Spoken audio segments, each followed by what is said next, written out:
Night for me, this has got a bit of a humdinger written all over it.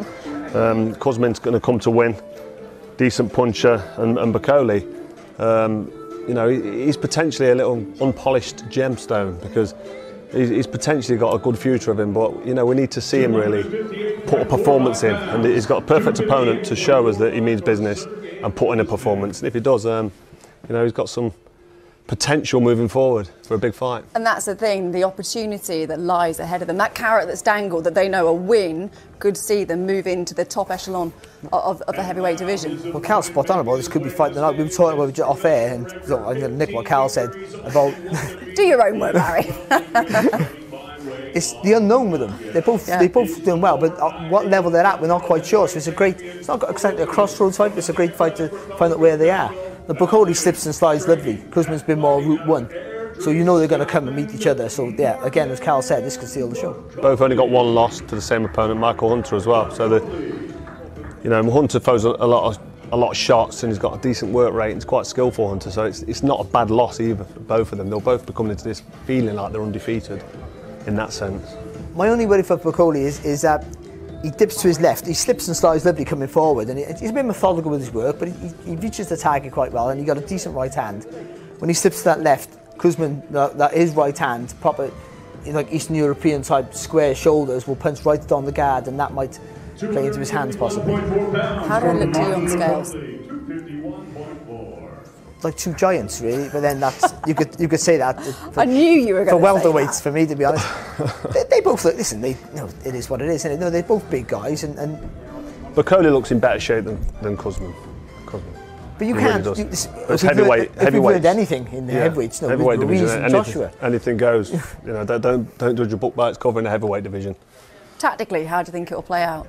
They're both going to want to take the centre of the ring, and that's the way they fight. I think Bakole can move more possibly, and Kuzmin, even though he has better amateur pedigree, even if you look back some of his fights with Joe Joyce and things like that, he's always one pushing the pace. So I think he's stuck in his ways. He's going to be pushing the pace.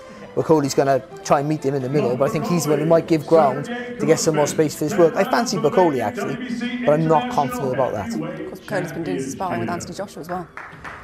Yeah, and that will set him up really well, because obviously Joshua's brilliant sparring for anybody in terms of just confidence. If you go a few rounds with a world champion who's at the top of their game, you take so much confidence from it, and AJ won't be just in there moving around and taking his time as much. He'll be at moments in sparring for Anthony Joshua, he'll be putting on the pressure and letting his big shots go. And if Bakole stood up to that, that will fill him full of confidence, which is great for him. All right, well, as you can see, Martin Bakole is with Andy Scott. Let's hear from him now.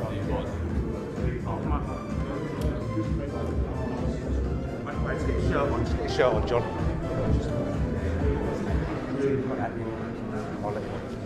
Right, ready to go, John. Do you want us to crack on? Martin, a lot of people saying that this is the pick of the undercard, that this could be fight of the night. How do you feel that now that we're nearly there? I'm ready to go. No more to talk, so everything is done. Press conference, today weigh-in, tomorrow fight, so there's no more time to talk. Now it's time to work. If you are to get into the world heavyweight title mix, you have to beat people like Sergei Kuzmin. Just how confident are you that you will do that? No, I'm always calling people out there, and I always want the best. So I have a good opponent on Saturday, big fight, tough fight for me, so looking forward for it. There's no more, only one more day. Looking at both your records, you're both big punchers. Does this fight end by a knockout? It could be knockout on the point. I'm going to win the fight because we both have 15 fights, lost to one guy. So big punchers, no power plus power. The one must sleep tomorrow morning, tomorrow afternoon. You've always got a big smile on your face. You've been singing and dancing in the bubble. Are we going to be seeing a victory dance tomorrow night? Of course, we have a special dance for fans, and you'll see it on the ring after winning, me and my coach. Okay, we'll hold you to that. Go well. He's got to do the victory dance, doesn't he? That's what we all want.